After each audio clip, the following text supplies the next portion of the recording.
Welcome to Karate 360. I'm one of the hosts, Richard Mosdell, here with Kalan, Anglos. And Karate 360 is your 360 view of everything in the karate world and everything we always want to chat about. And we might have a special guest, perhaps. Yeah, Richard. My name is Arnold. Hey, Mr. Arnold Schwarzenegger. How's it going? Oh, good. Karate. Hey, yes, we do karate. Oh, yeah, I do karate. You should do it at the best place possible next year, June 3rd and 4th. What to wear? Tell me where. Tell me now. Richmond Olympic Oval, June 3rd and 4th, Canada Open Yeah. Karate Championships. Oh. We have a Masters division. Oh, no. Give me with the little young bucks. I got to fight them. There you have it, ladies and gentlemen. Mr. Schwarzenegger is coming to Canada. You'll get to see him and get a picture with him and get an autograph with him. Yes. Yeah. Be there. They're kind of open. I'll be there. You heard it. He's on his way.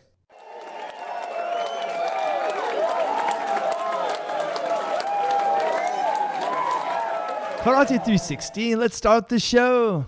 You kick high and I will sweep low. From local to global, the thing that we love. Karate.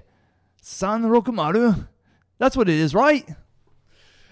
Welcome to Karate 360, guys. I am Kalan Anglos here with Richard, and apparently we have really gone global, just bringing all countries and everybody's on board for this. I've been listening to podcasts from people from the good old UK, and it's infected me.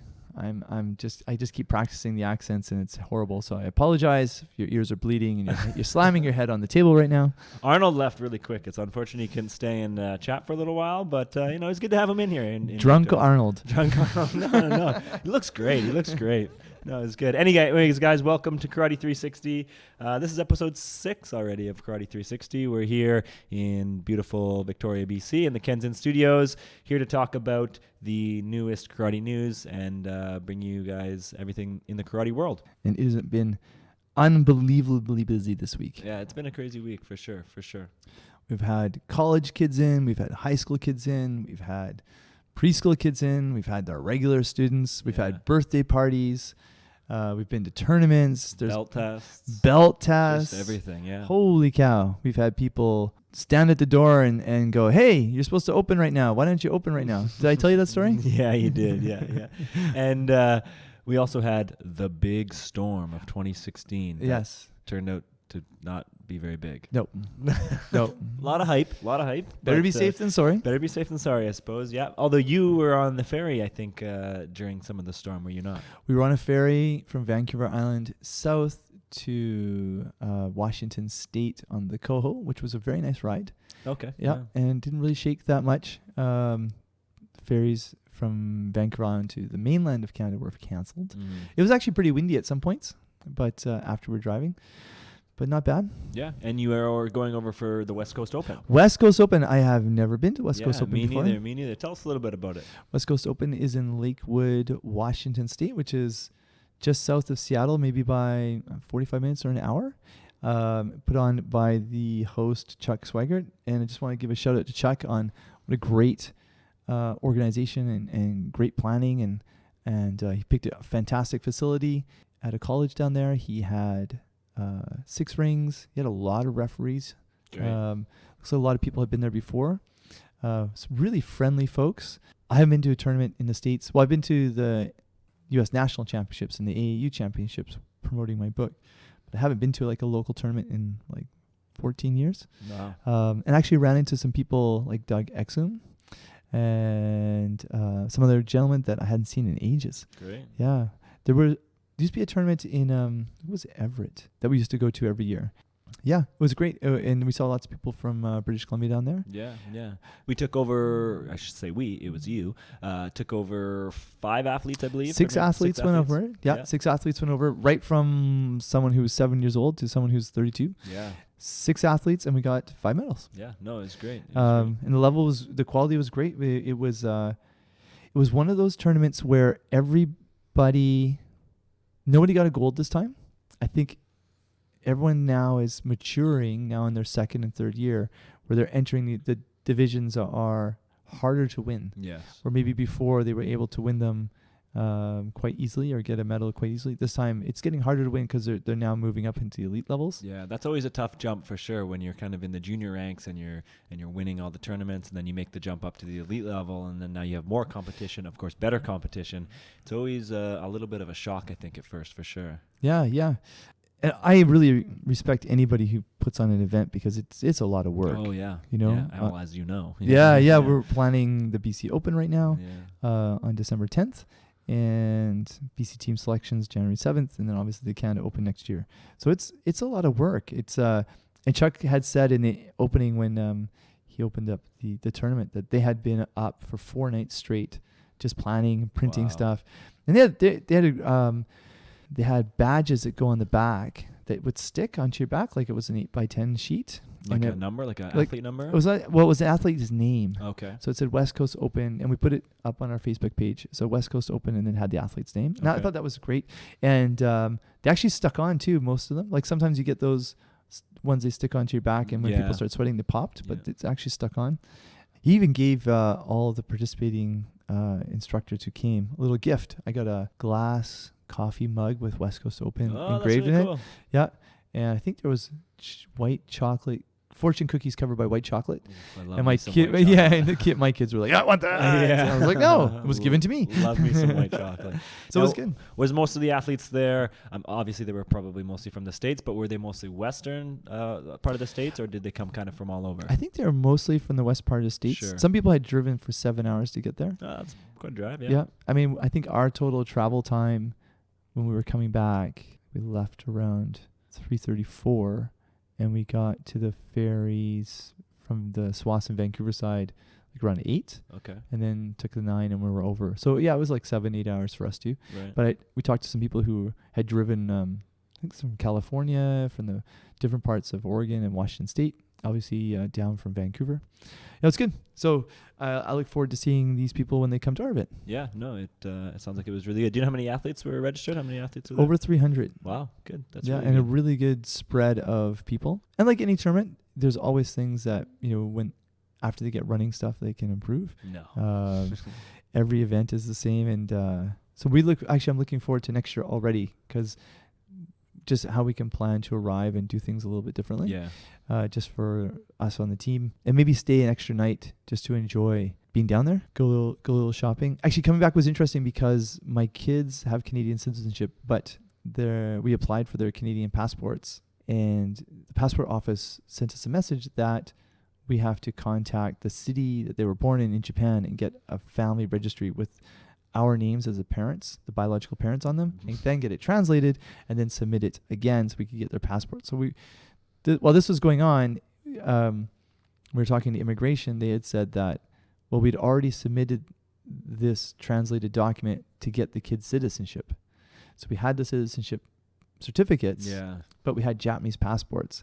So anyway, as a Canadian citizen who's 15 and under, you can actually travel into the States and back just with your citizenship certificate. So I had this whole thing, coming across to this side to the United States was fine, and then coming back into Canada, I had to think of all the different parts of this story and how to explain them. And then I was explaining it to the border guard, to the Canadian border person, right?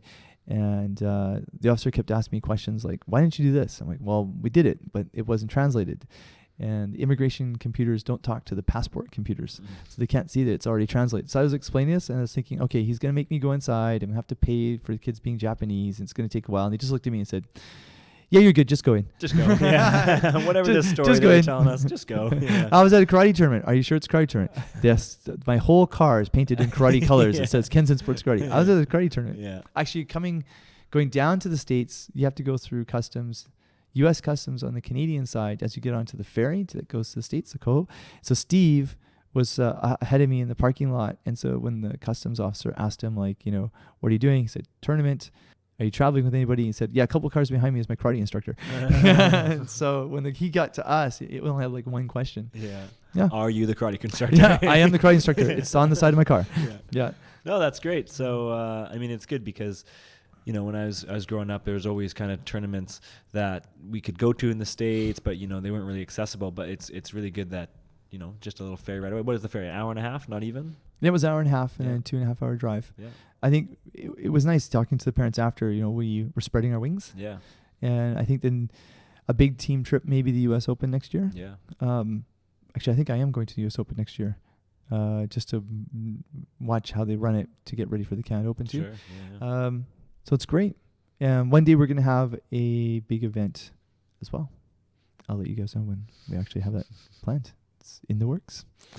Yeah. How about you? Anything interesting happen in the karate stuff for you this week? This week, again, we were just getting the kids from the Camosun College that came in, and it's just kind of fun watching them come in and just kind of learn. They learned their first kata this week, so Pina Nidan. Yeah, and that was really interesting. I think we mentioned it last week. Some of them are still, kind of why are we doing this type thing, but some of them were really into it for sure. And when can we perform? And I actually showed them, before I even kind of showed them how to do the kata, I showed them a video of a WKF actual tournament with the kata performance in it, and they were really impressed with that. Whoa, look at that. Whoa, they're very strong, very fast. Yeah. So it was fun, it was fun. And then they learned their first kata, and then next week I'll get them to actually perform their first kata, so that'll be good.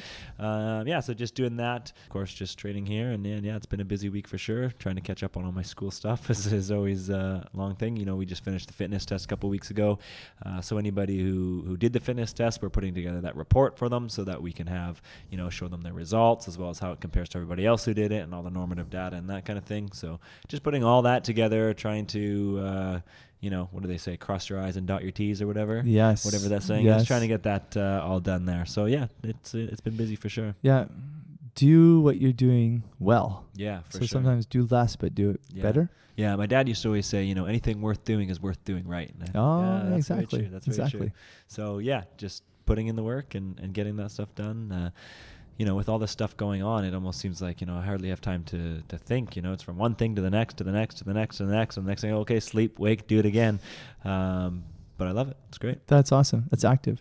We should do the Bunkai series for Pina and Nidan so you can teach it to them. Yeah, absolutely. And that was something that I was thinking about as well, because, to somebody who's foreign to karate and kata specifically, they kind of think, well, why are we doing this? And I had to explain, well, all of these moves do actually have a purpose. I just don't have the time right now to show it to you. Yeah. No, exactly. And I think they have to learn that one purpose of kata application is learn how to escape. Yes. And the other purpose is learn how to fight. Yes. Because there's kind of two different things. Yes. And you can show that to them and get them doing some 2-person drills. Sure. Yeah. Now, in Japan, when you learn a kata, any kata, do you learn the kata, how the moves are first, and then the bunkai? Do you use the bunkai first, or do you kind of learn them both at the same time, the kata moves and the bunkai to them at the same time? It's really age specific. Okay. If you're younger, a lot of times you're just learning how to do the kata. Sure. I think that's the same as here even too. Yeah. If you're older, though, you're definitely learning how to apply the kata. Okay. There's some styles they don't practice any application, but yeah, normally it's a good program. If you have a good instructor, they'll make you practice the application over and over and over and over again. I remember doing the ending of Niseishi for the Wadokai, and we had to, when you go for grading in Japan, you have to do like the seminars for the couple of days leading up for it. Right. And then they were making us go over and over the move and grabbing each other and throwing each other down. Yeah. Because there's a lot of knowledge in there about how to escape, how to fight, actually how to throw people down. Sure. So you have to get quite good at it. Because when they're performing it, you have to be able to. The impression is that you're actually fighting. Yeah. Actually, at the West Coast Open, I thought the level of kata was quite good. Oh yeah. Yeah. And people's application of it. I wasn't able to stay all the way to the finish of the team kata, but I don't think they did team bunkai. Yeah, just so much to study, so much to learn. Yeah. Okay, guys. So we're just going to talk a little bit about Karate Global News.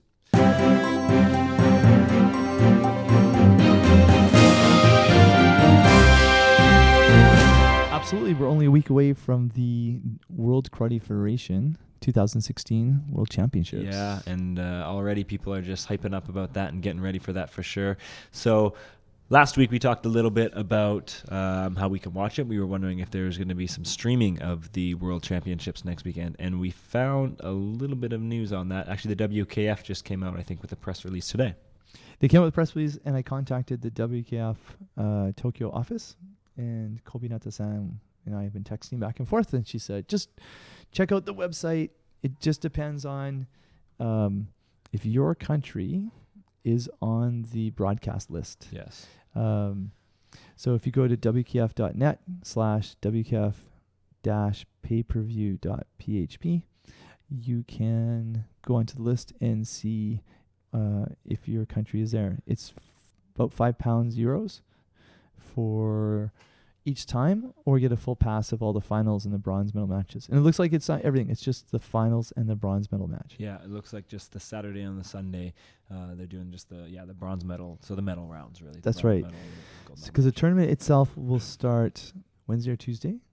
And the schedule's here, but the finals are going to be Saturday and Sunday.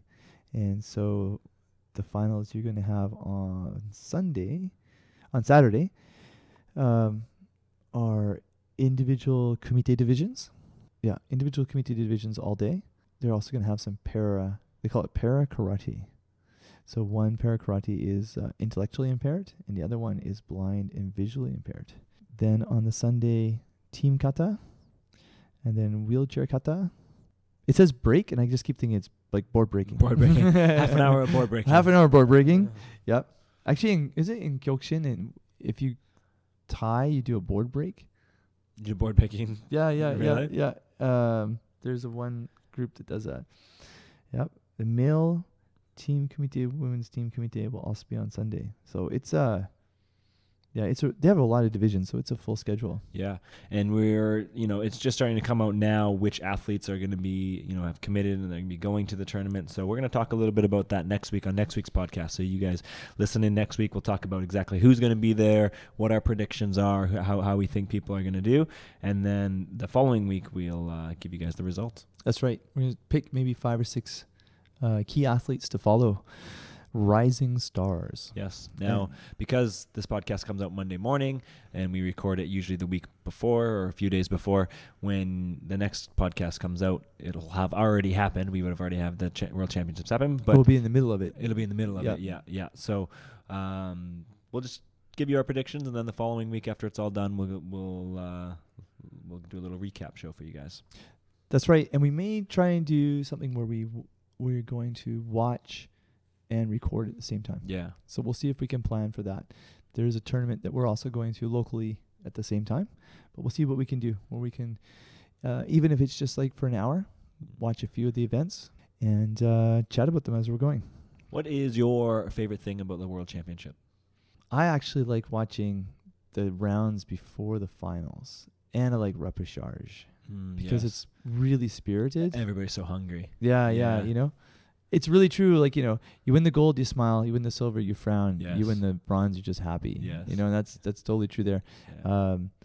The finals can be quite interesting, because especially when they add a minute for kumite. Yeah. And for the kata, I like when they're still in the trenches and they've got to go through their 5 or 6 rounds. Totally. Yeah. You got to grind it out. You like kind of find out what they're made of. Yeah. And the repechage can be really interesting, because you've got athletes who, they've won a round. If they lost one, they're still to stay in repechage, they have to have won, or to drop down to repechage, they had to be winning. So, they're really struggling to get that last bronze medal, right? So those fights can be quite interesting. Yeah. I think the other thing I like about the World Championships is normally, especially in the last 20, 30 years, is how well it looks produced. Sure, yes. In terms of mats and rings and that sort of thing. And they're going to be streaming in high definition this year too, I think, for maybe the first time. That was fantastic. Yeah. How about yourself? What do you like about World Championships? I'm going to go completely cliche on this. I love the Team Kumite. Okay. When I competed in Team Kumite for the BC team, and when, just watching it, I just love the atmosphere where everybody's just around watching. You have your teams and your fans all cheering for you guys, and everybody's just rooting for you. I don't know. Nothing, when I was an athlete, nothing got me more fired up. When I watch it, nothing gets me more fired up. I just really, really like the Team Kumite, because, you have the support of your whole entire team and, your whole entire nation, really, in this case. So love the Team Kumite, just the intensity it brings. And, you get to watch the best fighters from each country. So I remember my Kumite coach, Reza Salmani. Hey, Reza Sensei, how are you doing? I remember him saying there's a different type of fighter who fights just individual matches and a different type who fights team. Sure. The person who fights team will go out there and get knocked down a few times and, really muck it up. Yes. Yep. No, team matches can be really exciting. Yeah. And it can be really particular too. I have to check on the WKF rules, but in Japan you have, and I think this is the same, you have a team fight. So your side wins 2, your side loses 2, and you get a draw. What do you do? I would say, well, if the last fight's a draw, I would say that fight should go to overtime. Or you pick each country picks an athlete for a 1 minute overtime. Yep. So let's see. What did we do? We counted points, and then the side that have more points Like would for win. and against type thing. Yeah. So if you have more points, if your side was winning with 8 ones and it was losing with 1-2 points. Yeah. So you had more points on your side, you would win. So I remember watching team fights, and they'd be 2 wins, 1 loss, a draw, and they wouldn't fight the last one because even if the other side won 8-0, they wouldn't get enough points to go through. Yeah. Yeah. So, there's no category here for team. There's only for country total points, but there's no category on the WKF rankings on which men or women's kumite team is the best. Oh, for actual rankings. Yeah. It's all done by individuals. So it'll be interesting to see at the World Championships what happens there, because you can technically probably use that as a ranking system as well. Those are going to be on Sunday, just for anybody who's tuning in. The male kumite team will be on Sunday. It says around noon, but we'll see. That's fantastic. We'll see. Sunday around noon. I bet you it's 9 to 10 hours ahead of our time. Yeah. So be stay up late. 2 a.m. in the morning Yeah. on Saturday night. That might work because we'll be back from the tournament in Campbell River. Right. So we could stream it and watch the finals. Right. Yeah. Yep. I think what we'll do is we'll watch the final kata rounds, and we'll watch men's team kumite because we'll spend these massively expensive euro dollars Yeah. and stream it at that time. Yeah. No, that's awesome. It's neat that we know lots of people now that are also going to Linz. I know where Linz is. It's in Austria. It's in Austria. Yeah. It's in the northern, sort of central part, 146 kilometers from Vienna, right? I think 326 from, what was it? Belgrade? Yep, right near the border. So there it is, October 25th to 30th, World Championships. And for all those people who are listening and who are going to be competing, good luck. Good luck. Yeah. Ganbatte, and they say in Japanese. Ganbatte. Ganbatte.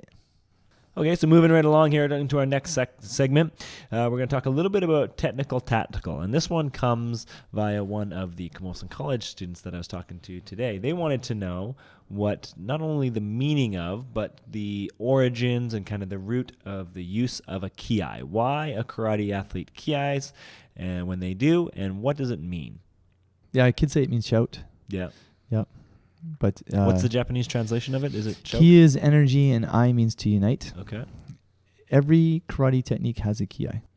Only sometimes are we audible, Yeah. right? So, yeah, every technique is supposed to have a kiai. Now, if you follow the ki energy idea of things, I do not. But if you do, then it's the idea of where your energy is all coming together at that precise moment when you have kime, Right. focus, Okay. right? And it does make sense in a physiological way too, because you're thinking about how to pull all your inertia and power and energy, boom, right at the right point. Now they make kids kiai a lot because they want them to wake up, and it's lots of fun. Yeah. It's kiai across the floor, I, right? Kiai across the floor, and then get a sense of your seika tanden is the idea of your center around your stomach, right in the middle of your pelvis where your center of gravity is. Like when they would commit seppuku, the samurai, right? They thought that their spirit was in their belly, right? So they were cutting their belly open. So that your center of your gravity. So to yell from your center. There's lots of different ways to kiai as well. I'm sure you've heard different ways. Yes. But the easiest way is to think of the word samurai and then I. Okay. And then you pull it out. Yes, yeah. I had to tell a few people in the college class that you don't actually say kiai. Yeah. I mean, you could, but you don't. You could, yeah. Actually, when I wrote my book, and then the publisher was wanting to have different kiai sounds, I think I had to come up with 20 so they could write them like asai, yeah. So there's a lot of yells. Actually, I think kendo has more yelling kiais than karate does. Okay. That goes with it. It's important not to use your tongue on the top of your mouth, like not to go die, because it stops the feeling of the flow. And the other thing too is if you're wearing a mouth guard, it just sounds like doot, doot, doot. Yeah. So it's important that your throat opens and it comes from the center. But the kiai is more importantly is that it's the idea of focusing your movement at one moment. So every technique has a kiai. And I think there's some koru, the more traditional Japanese martial arts with the samurai sword and stuff. And they have no kiai. They have no audible kiai because the idea that everything is a kiai. Right? And I guess obviously in like ninjutsu, you wouldn't kiai at all. So make no sound. No sound, yeah. How was kiai explained to you when you were starting out in karate? You know what? I don't actually really remember exactly how it was. I started out with karate, watching a lot of karate, so I think I just kind of picked it up and I just kind of knew that, okay, you just kiai when you do these techniques. To be honest, I don't actually remember how it was explained to me. I mean, there's the idea of kiai jitsu, which is like the ability to yell to shock the other person. Yeah. I think that was probably something along the lines of where it came from, is to shock the person, to kind of just really get all your energy out type thing. And I like to think of like Serena Williams when she's hitting the racquetball, like like the everything is coming together at that one moment. Yes. So it's not necessarily foreign, to someone who's non-Japanese or non-Japanese culture. No, that's the idea true. of yelling out as you're doing something, lifting a heavy weight and yelling. Yes. And being really keyed in. Yes. By the way, people that do that in the gym, you just turn away. Yeah. Just walk the other way. Yeah, exactly. Unless it's like 900 pounds and you're at the World Championships and you got even smelling then. salts. Even then, it's funny. Yeah, it's a little, look at me, I'm flaring out my colors. And yes. But I think it's really important for people to be very, when you kiai, when you yell, to be uninhibited. Like some people go, they kind of hold back. It's just let it go. Yeah. Just let it fire out and feel the energy. Because if you're going to really let it go, then you're going to really let your technique go. And there are people who think we shouldn't kiai at all.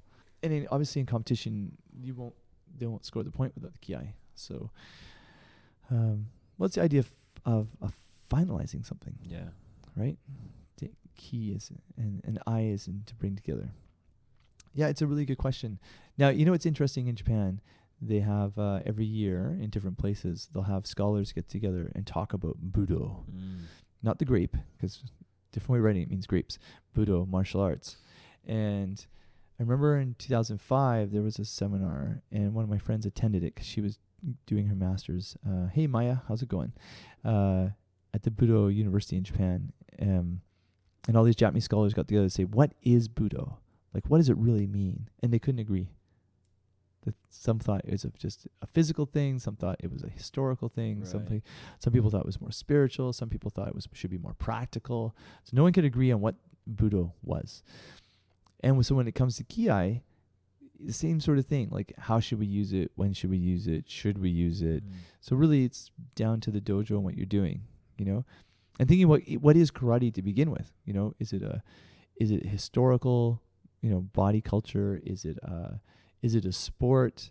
Is it a self-defense to teach you how to escape? Is it a fighting system to teach you how to fight? Yeah. Is it a way to express yourself? Yeah. Is it a way of empowerment? And so I think kiai can be classified into different ways to be used in all of those. Sure. Right? Yeah, different for everybody. Good question. There it is. So use of the kiai in our tactical little discussion of the week. Next, moving on, we're going to talk a little bit about the officials tip of the week. And I know this is something that you've been thinking about a little bit here. Why don't you tell us a little bit about your officials tip of the week? Shinbanru. Hi, Shinbanru. Hi, minasan. Everybody. All right, so we've said now, go read the rules. Then we said, think about the fundamentals. Yes. And we've been relating this, somewhat more to kata. So let's talk a little bit more about kata. Watch good videos. Decide your result before the referees lift their cards, whether it's video or in person. But how do we train our eyes a little bit more?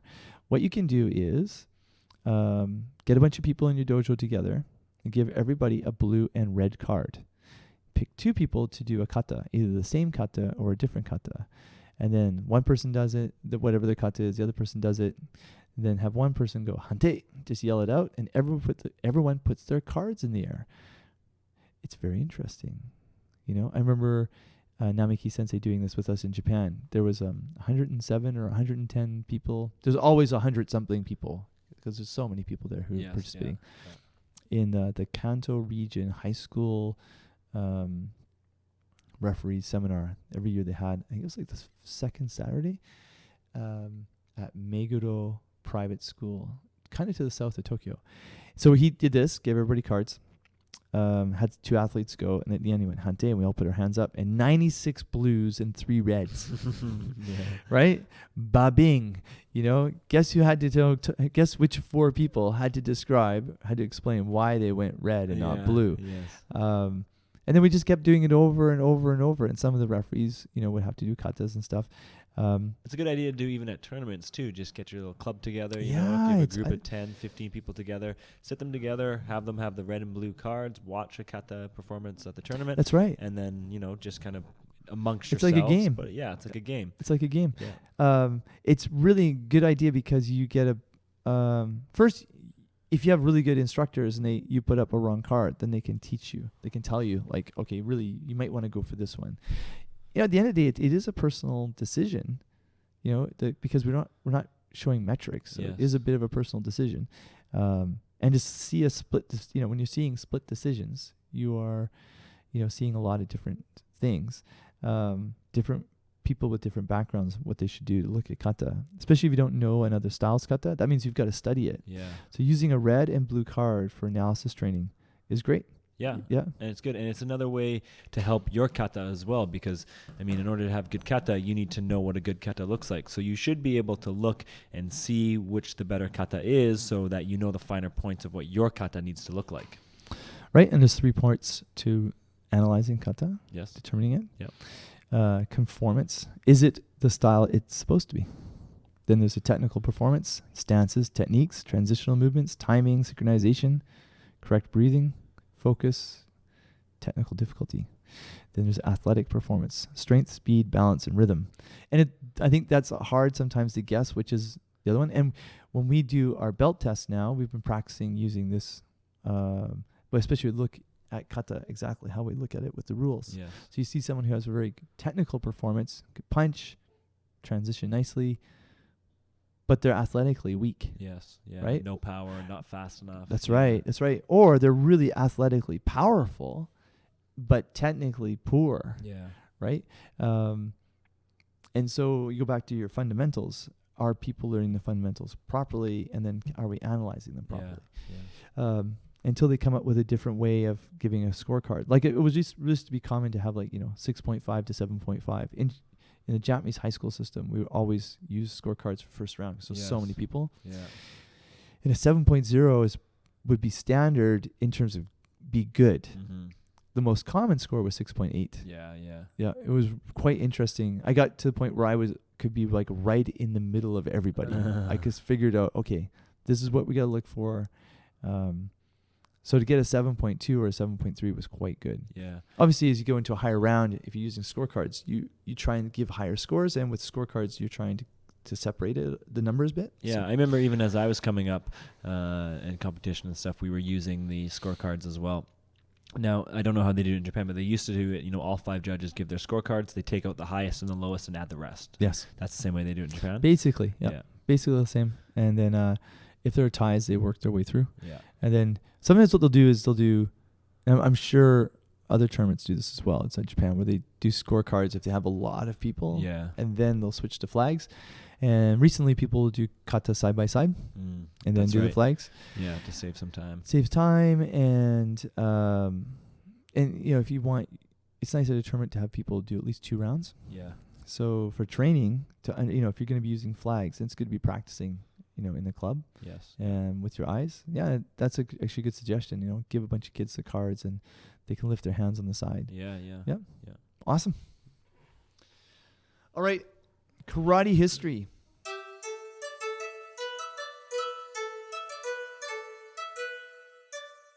Karate rekshi. Karate Dekshi. Lekshi. Lekshi. Lekshi means history. Okay, yeah. So karate history, kind of a new, little bit of a segment we want to bring you guys, but we want to talk a little bit about the globalization of karate, and I think you have a little bit of say and a little bit of knowledge in that section. Yeah. I did my master's in this. I went to Sophia University's Global Studies department, and I thought I would talk about the globalization of karate because I think it's fascinating. Yeah. So let's go through it. Well, first of all, what is the meaning? What do you mean by the globalization of karate? Okay, well, globalization is a term that came around basically in the 70s. Yes. How it became easier to move goods and people around the world. There's several different definitions, but one way of thinking about it is, let's say a steel factory goes from the United States and they move it to Mexico because wages in Mexico are lower than wages in the United States.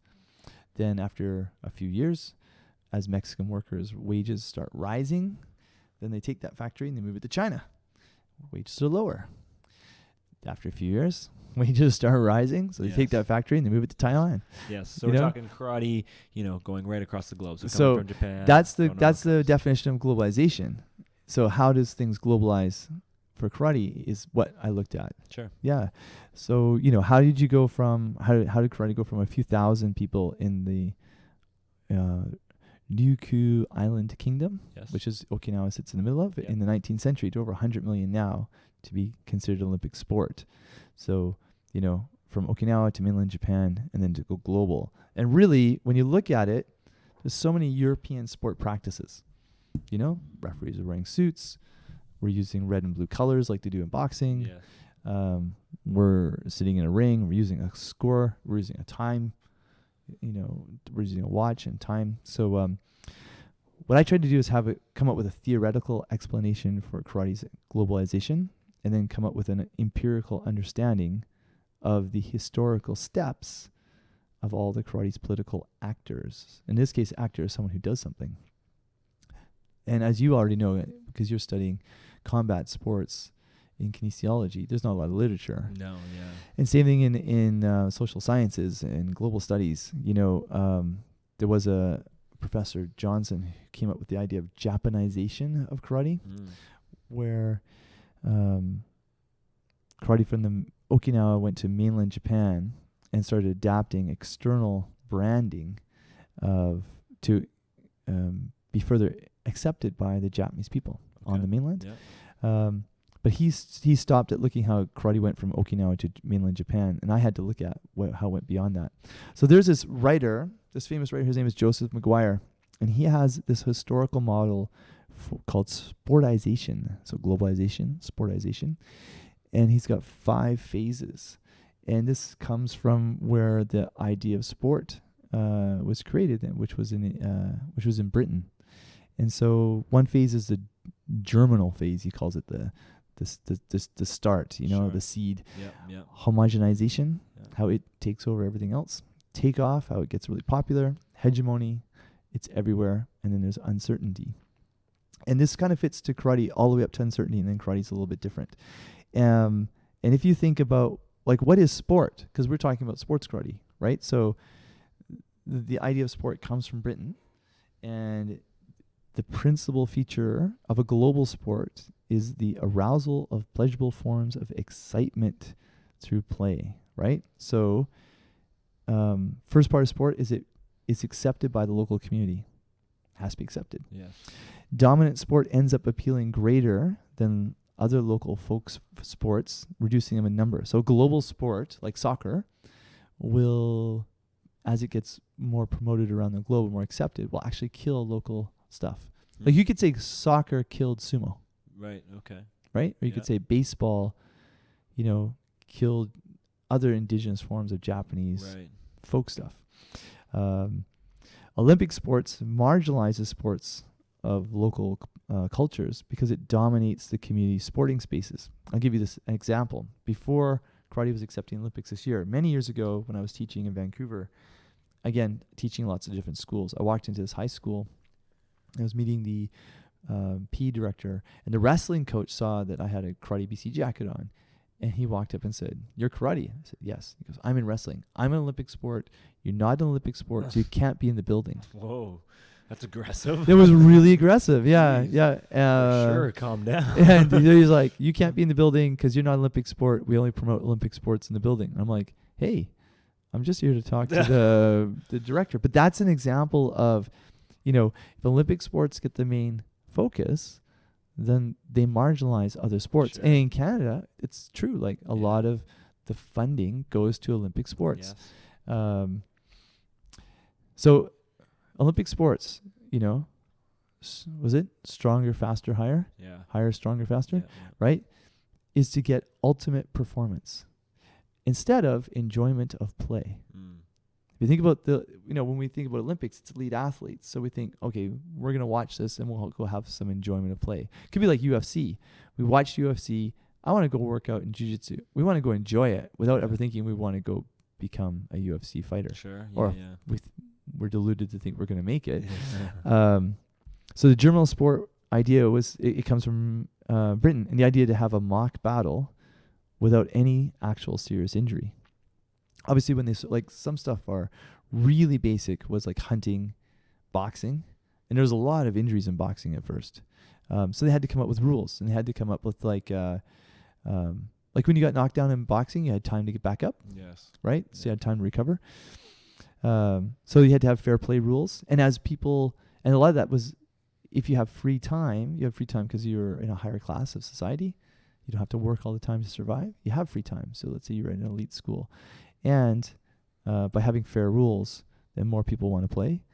And you have to have people who can have free time. So as more people within the industrial age, people could work a job, make money, and have free time. They have more support. So then the British Empire, I think you've heard of that thing, the British Empire. Sun never sets on the British Empire. How fitting that we're talking about karate globalization and all this, extra people are coming into our podcast here Exactly. today. Port side over, starboard Yeah, home. It's just funny how all this comes together. Yeah, and so you have the British Empire goes around the globe, and not only does it kick butt and create all these colonies, but then people are copying what's going on. Like in tennis, got copied in France. And so, okay, if you buy a Hugo Boss suit, right? Does it change who you are inside? But you Change how you feel, I think. change how you feel, right? You feel, oh, I'm first class. Yeah. I'm part of this world. Yeah. Same thing. You start playing a dominant sport like this. Is what happens. You adopt it and you take those feelings. So it takes off, goes around the world. It's the idea of sport and play, rugby, soccer, obviously. And it becomes a superpower, a first world country, and those first world countries will dominate. Then after World War II, obviously the United States becomes a superpower in its games, baseball, basketball, but definitely, in where it has a lot of influence. If you look at like Latin American countries, right, there's a lot of American political influence in those countries. They also play a lot of baseball. Yes. Right? Yeah. If you're a poor Cuban baseball player, where do you want to go? You want to go to the States. That's where the big money is, right? Yeah. Then there's a period of uncertainty because there's new global traditions, and one first world tradition will change. Yeah, so that's the idea of sport. So then with karate, it starts off in East Asia, and it collects martial arts ideas. Sort of collect in Japan. They could be called tode, which means like Chinese hand, right? And then they homogenize. So around the time that just after 1868, Japan starts becoming a modern country, right? The samurai system is abolished. The United States opens up the country, forces it open, and Judo and Kendo actually are like sort of modern martial arts, Gendai martial arts, that have this sort of Dan ranking system and belt ranking system about 20 or 30 years before karate, like around the 1900. Right. And then karate, different actors of karate adopt those, like the Dan, the Branks, and that. So they become authentically Japanese. And remember, just before World War II, Japan was there was extreme nationalism. It was a totalitarian society, right? So the karate instructors got rid of the word Chinese hand, tode, and called it karate, empty hand, with characters that are more common in Japan, so that the military could accept it, right? And people could accept it because there's like 20, 30 years of extreme nationalism. And, you know, Japan was at war with China at some point and won. And then the universities and private schools started having karate clubs because then you make it prestigious, just like, you know, the elite schools in England having soccer. Then it takes off. There's 4 different ways karate went around the world, right? One are Japanese professional and amateur instructors who followed Japanese commerce, right, after the war, after World War II. Second, non-Japanese foreign military were based in Japan. Like those people who lived in Japan for like 1 or 2 years and learned a bit of karate and then went overseas. There's non-Japanese who started learning karate at home, went to Japan, learned it some more, then brought it back home. That's be like me. I was going to say, that's just like you. Right? There's another one is non-Japanese who never went to Japan and promoted karate. They're basically like learning, that's like you. They're learning it from people who were there before. Like you. Right. Right? So, and the other thing, this is really interesting, is was karate designed to go to the Olympics, or was it designed to be some sort of self-help, character development, self-defense system? Yes, No one walks into our club and goes, "Hey, we're going to the Olympics. I want to go to the Olympics." Well, now they might. They probably will now. Right? But right? So we're almost at the end now. So there's the hegemony stage. So from 1970 to 1989, who innovates karate but the Europeans? They come up with the idea of leagues. They come up with the idea of federations. Japan copies them. 1970, there's a World Karate Union organization. There was actually a European karate organization before that. The Japan Karate Federation and the different associations all organized in the 60s. And you start having national federations. And some of them were style dominated. Some of them were just only one style. Some are multiple styles. But WUKO, the World Union Karate Organization, it actually gets recognized in 1985 by the International Olympic Committee for the first time. It's not very long ago. That's not very long ago. And then it loses its recognition in 1992 because it's having a political fight over the soul of sport karate with the International and Traditional Karate Federation, ITKF, of which they try to merge. It doesn't really work. And in 1999, they turn in 1994. It turns into the WKF, and by 1999, they get the recognition back. Right? So it's globalizing. And then from that point, there's a bit of a deviation in that other new martial arts are emerging, like MMA and capoeira. Other things are emerging. At the same time, karate is trying to get into the Olympics, and it loses its bid in 2005, 2009, 2012. And finally, as we know, lo and behold, August 3rd this year, it gets in. So there's some things we have to, just to wrap up, let's look at judo. Starts as a self-help martial art, but gets in the Olympics in 1964. And by the way, Kano Sensei, who created judo, was the first Japanese person who was on the IOC Olympic Committee, right? Because he was also involved in just regular sport, amateur sport in Japan. 1964 becomes an Olympic sport, takes a sport focus, and now it could be in decline. Taekwondo, it was originally a self-help martial art. Then it, after the war, it was branded as a Korean national art. It became really, this is our national identity. 2000 became an Olympic sport. 1988 had a demo time. 2000 became an Olympic sport. Now they've had money scandals. They've become almost a kicking only art. Yeah. Right? And now it's almost a tag game with the sensors, right? Yeah. So what about kendo? Kendo's it's a competitive martial art. But there's a movement in Japan not to go. There's a total anti-Olympic movement in Japan for getting kendo in. They totally disagree. They think there's a thing called kokusai ka and kokusai teki, and one means that you practice it exactly the way they do it in Japan. How dare you, sir, not do it that way. The other way is you can practice it however you want in your culture, adapt it to your culture, right? And they don't want that. However, there's a Korean kumdo, which is 99% basically the same as Japanese kendo. And Japan, Korea was a colony of Japan before the war for like 30 years. And so they have a legacy of Japanese martial arts. Well, the Korean kumdo world really wants to get in the Olympics, and they have a world federation. And the kumdo and the kendo groups will compete too, sometimes at the Kendo World Championships. So it makes it interesting. because if Kumdo gets recognized by the Olympics, let's say, then it blocks Japanese Kendo where it started from. And now they have a dilemma, right? So what's going to happen now? Well, we're in the Olympics. Now we have to decide what type of karate we're going to be from here on out. Yes. Yeah. A lot of changes, I think, from here on out. And my thing is we can be whatever we want, because when somebody comes to the dojo, we can explain what we're going to do and give them a pathway. Yeah. And say, you can train traditional, you can train sport, you can train fitness, you can train for self-defense, and you can go back and forth across the border. So that's it. That's how karate globalized. There you go. A little karate history lesson for all you karate kids out there. That's excellent. And and I think what's neat, no matter where you are, what type of karate you do, you should think about how it got to you, because we're standing on the shoulders of giants. And when you bow to the front with Show Me Today, you have to think about what that means. Yes. What it really means is you should be thinking about where it came from, right?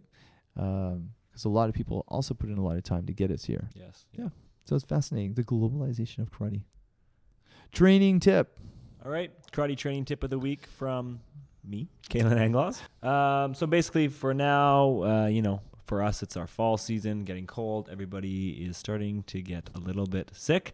Common colds are around, flus are around. I think, there's been about 4 or 5 people that I know around here that are getting strep throat. So what everybody always kind of asks me is, should I train if I'm sick? And the answer is yes, you should train. If you are sick, you just, of course, want to be a little bit more careful on it, and you also want to be careful on how you're training. As long as you're not contagious and you can make it to the dojo and you're not going to make everybody else sick, then absolutely you can still do your own training. One of the things you want to be careful of, especially if you're supplementing your karate training with weight training or resistance training, is you probably don't want to do any of that, because that's really what the big shock is to your system, is doing weight training and that kind of stuff. You get a lot of stress response from that. We want to stay away from that for the most part, but absolutely you should be focusing on the technical aspects of karate more so than the fitness parts of it. Kumite might not be the best thing to do if you're sparring, but doing drills, light drills with somebody is always a good idea. And if you're feeling really sick and kind of feeling like tired and you're thinking, well, I don't know, and even if you're not feeling sick and you're just kind of feeling worn out and thinking that you maybe shouldn't train, one of the biggest things that I always tell everybody, and I know you use this as well, is just get to the dojo. Or if you're going to the gym, just get to the gym, because as soon as you get there and you start moving, then things just kind of happen. So you just have to get your body there, get there and start moving, and then everything will just kind of fall in place over there. But absolutely, if you're sick, with just a cold and you're not contagious, you don't have anything that's really serious like strep throat or pneumonia or something like that, then absolutely you can still train karate. Is that the idea, like you can cook you can cook the flu out of you, you can cook like your fever out of you, because you can go train, get really hot, well, kill the cold, and then move on. Totally. You probably notice if you have trained, if you have just a cold and you go and go to the gym or whatever, when you're sweating, you almost feel better when you're actually doing it. When you're sweating, you're saying, I'm not as congested, I'm starting to feel a bit better. And then maybe afterwards you don't feel quite so good. But actually, there is a lot of research out there that anytime you increase your internal temperature and that you actually sweat, it actually can reduce the incidence of common colds. That's one of the reasons why I like using the sauna so much, because especially when I'm sick too, is I'll just go and sit there for 20 minutes and just sweat like crazy.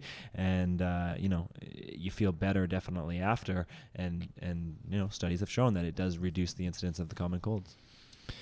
Should people be taking their temperature in the morning, to get to the understanding where they're at? Because sometimes I've heard that you take your temperature, and if it goes up or down, it could be a sign that you could be coming on with a cold. Sure. You know what a better sign is? What's that? Looking at your heart rate variability. Oh. Yeah, heart rate variability is something that we've talked about before, obviously, on this podcast.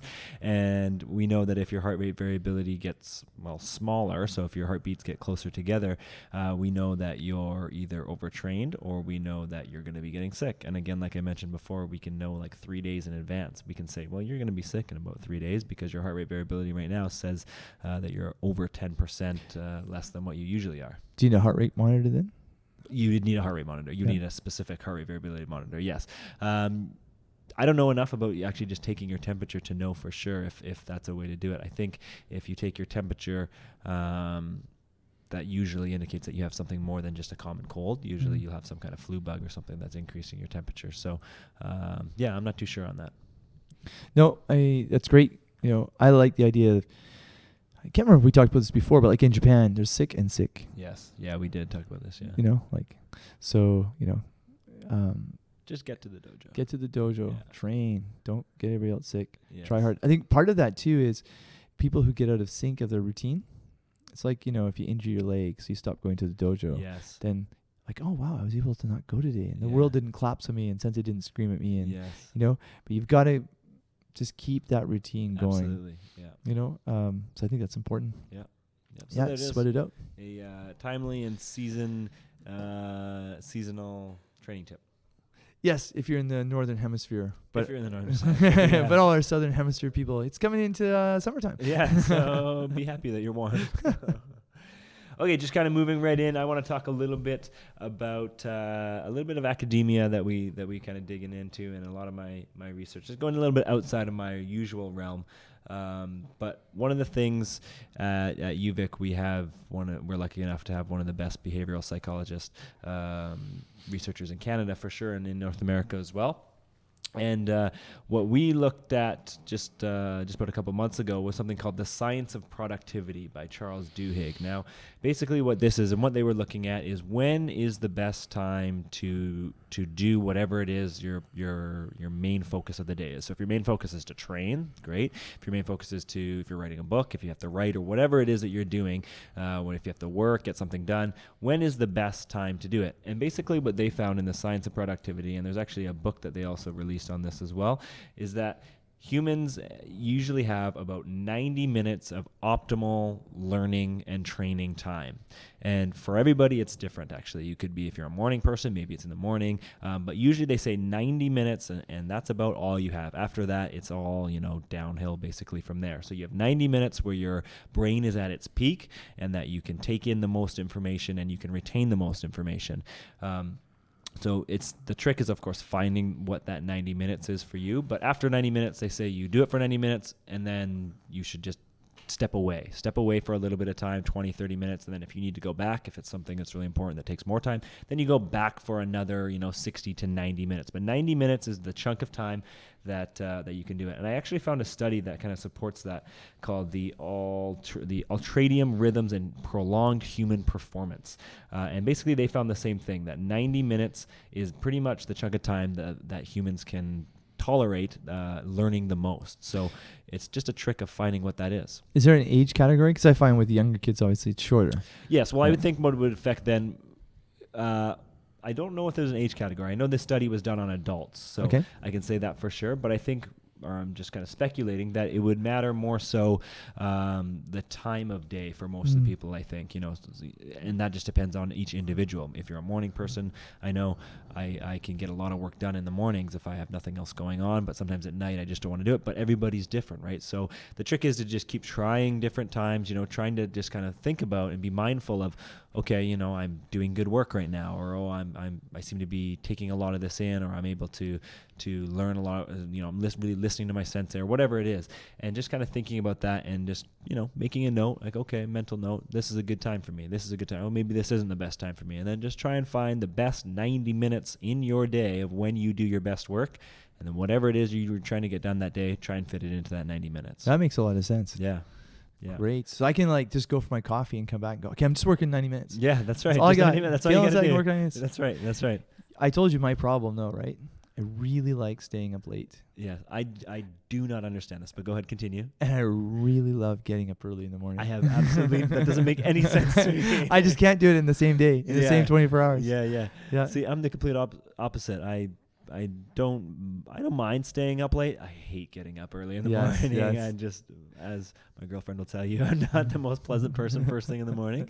But yeah, it's I don't know how you do that, to be honest. Well, I try to do it in the same day. Sure, yeah. I mean, I have to do it tonight, but because I'm getting up at 5 Sure. or 5:30 to go over to Vancouver for a bunch of sport meetings tomorrow. But I can either do, as long as I have enough sleep. As long as I have enough sleep, I just have to, as long as my feet hit the floor and stand up. Yeah. Steve and I have talked about this. You have the luxury as well where you can fall asleep in like a minute and a half. No problem. Yeah. Boom. I envy that. I've been practicing that for ages. Oh, man. It takes me probably about an hour and a half to fall asleep. Yeah. Yep. Well, there's 90 minutes of your productivity. There you go. Yeah. Just like that. We want to thank everybody for listening to our 6th episode of Karate 360. Yeah, thanks, guys. Thanks for listening. That's our podcast for this week. Again, these are available every Monday morning, so keep an eye on that. Make sure to follow us on Twitter at Karate Podcast, on Facebook at Karate 360, and as well on YouTube at Karate 360. And Monday mornings, these do become available. That's right. Make sure you go to the WKF website to see when the streaming and the events will be. Also, for the local tournaments, we have the Campbell River Challenge on Saturday, October the 29th, the Sato Cup tournament in Burnaby beside Vancouver on November the 12th, and the BC Open on December 10th. And actually, the registration for that should be on the Karate BC website any day now. Yes. Yeah, we'll be sending out to all the local clubs and all our friends now in the United States as well, and anybody who wants to come from around the world. Don't forget, Canada Open Karate Championships June 3rd and 4th next year. Don't forget to pick up my book, Sunny Leads Volume 1. And don't forget to find me, KalanAnglos.com, and on the social media, I think everything is just Kalan Anglos. That's right. Yeah, if you want to get actually a personal training program from Kalan, he does long distance consulting and coaching. So get in touch with him. And we've got people all the way from Japan now want to do some combat sports conditioning with you. That's great. And I got my system down pretty good now, so that's good. Fantastic. Yeah. Hey, everybody, have a wonderful week, and we can't wait to chat with you some more again here at San Rokumaru. Thank you. Bye, guys. San Rokumaru.